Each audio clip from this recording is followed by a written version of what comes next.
মানুষ সবচেয়ে বেশি ভেঙে পড়ে তখন যখন সে কাউকে হারায় না, তবুও প্রতিদিন একটু একটু করে হারাতে থাকে।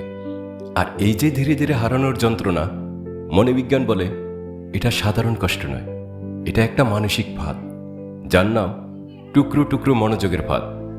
কিছু মানুষ আছে যারা আপনাকে পুরোপুরি ছেড়ে যায় না, আবার পুরোপুরি আপনার হয়েও থাকে না। তারা আপনার জীবনে থাকে ঠিক ততটুকু যতটুকু থাকলে আপনি তাদের ভুলতে পারবেন না। হয়তো রাত 2টায় হঠাৎ একটা মেসেজ, ঘুমিয়েছ, আর আপনি বোকার মতো আবারও ভাবতে শুরু করেন, না, সে এখনও আমাকে ভালোবাসে। কিন্তু মনোবিজ্ঞান এখানে একটা কঠিন সত্য বলে, যখন কেউ আপনাকে ধরেও রাখে, ছেড়েও দেয় না, সেটা ভালোবাসা নয়, সেটা হলো বিরতিহীন পুরস্কারের কৌশল। মানে কখনো পাবেন, কখনো পাবেন না, কখনো কাছে আসবে, কখনো দূরে সরে যাবে।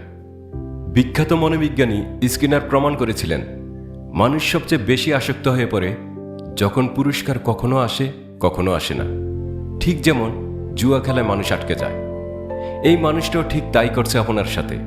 কখনো অতিরিক্ত মনোযোগ, কখনো দিনের পর দিন নীরবতা, কখনো পুরনো স্মৃতির কথা, কখনো হঠাৎ ঠান্ডা ব্যবহার।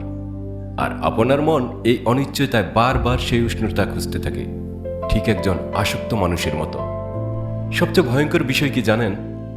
আপনি বুঝতেও পারবেন না কখন আপনি তার কাছে ভালোবাসা মানুষ থেকে শুধু একটা বিকল্প হয়ে পরিণত হয়ে গেছেন। সে আপনাকে হারাতে চায় না, কিন্তু আপনাকে পাওয়ার চেষ্টাও করে না। সে শুধু নিশ্চিত করতে চায় আপনি যেন তার জন্য সব সময় অপেক্ষায় থাকেন, আপনি যেন অন্য কারো দিকে এগোতে না পারেন। এটাই সেই নীরব মানসিক নিয়ন্ত্রণ, যেখানে একজন মানুষ আরেকজনকে ভালোবাসা দিয়ে নয়, আশা দিয়ে বেঁধে রাখে। আপনি খেয়াল করবেন, যখন নিজেকে সরিয়ে নিতে চাইবেন, যখনই মনকে বোঝাবেন এবার শেষ, ঠিক তখনই সে ফিরে আসবে।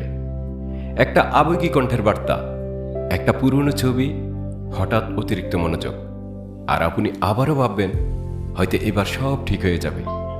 কিন্তু কিছুই ঠিক হয় না, কারণ সে আপনাকে ভালোবাসে না, সে আসলে ভালোবাসে আপনার দেওয়া মনোযোগকে, আপনার অপেক্ষাকে, আপনার দুর্বলতাকে। ধীরে ধীরে আপনি এমন এক মানুষে পরিণত হন যে সারাদিন ফোনের নোটিফিকেশনের দিকে তাকিয়ে থাকে, একটা রিপ্লাইয়ের জন্য মন খারাপ করে, অনলাইন দেখে বুক ধরপড় করে। মনোবিজ্ঞান বলে এই অবস্থার একটা নাম আছে, এর নাম কষ্টের বাঁধনে আটকে যাওয়া, যেখানে যন্ত্রণাই মানুষকে আরও কাছে টেনে রাখে। এটা দুর্বলতা নয়, এটা একটা মানসিক আঘাতের প্রতিক্রিয়া। আপনি বের হতে পারছেন না কারণ আপনি মিথ্যে ভালোবাসা নয়, মিথ্যে আশা আসক্ত হয়ে পড়েছেন। তাহলে এই ফাঁদ থেকে বের হবেন কিভাবে? প্রথমত, সত্যটা মেনে নিন, ভালোবাসা কখনো মানুষকে অনিশ্চয়তায় রাখে না। যে মানুষ সত্যি চায় সে স্পষ্ট থাকে। দ্বিতীয়ত, প্যাটার্ন চিনুন, সে কি শুধু তখনই আসে যখন আপনি দূরে যেতে চান? তাহলে সে আপনাকে ভালোবাসে না, সে শুধু নিয়ন্ত্রণ হারাতে ভয় পায়। তৃতীয়ত, নিজেকে প্রশ্ন করুন, আয়নার সামনে দাঁড়িয়ে একবার জিজ্ঞেস করুন, আমি কি সত্যিই ভালোবাসা পাচ্ছি, নাকি শুধু কারো একাকিত্ব কাটানোর মাধ্যম হয়ে আছি?